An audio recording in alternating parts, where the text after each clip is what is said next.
Pernah tak anda tertanya-tanya apa sebenarnya kaitan antara Turki dengan kita di dunia Melayu?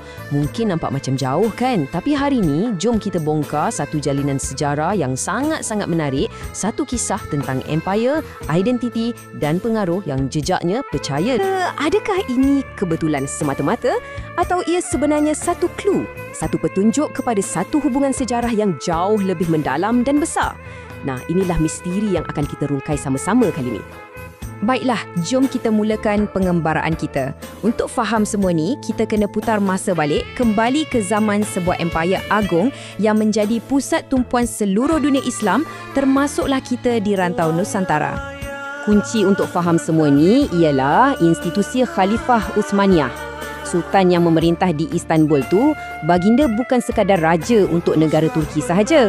Baginda juga memegang gelaran khalifah, pemimpin dan pelindung simbolik untuk seluruh umat Islam di dunia. Ini memberikannya satu autoriti spiritual yang sangat-sangat besar yang pengaruhnya terasa dari Afrika sampailah ke Kepulauan Melayu.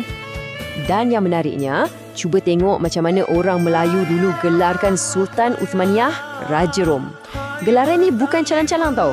Ia ibarat menyamakan kehebatan Empire Uthmaniyah dengan legasi Empire Rom yang agung.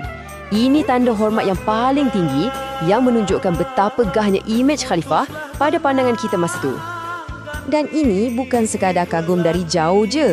Hubungan ni betul-betul wujud secara diplomatik. Raja-raja Melayu macam Sultan Abu Bakar dari Johor bijak mencari pengiktirafan rasmi dari Istanbul. Kenapa agaknya? Sebab bila dapat cop mohor dari khalifah, ia memberikan mereka legitimasi atau keabsahan yang kuat, terutamanya bila nak berdepan dengan kuasa penjajah Eropah. Hebatnya lagi, Johor sampai mencontohi sistem pentadbiran moden Uthmaniyah yang dianggap paling maju waktu tu. Tapi, macam semua empayar hebat yang lain,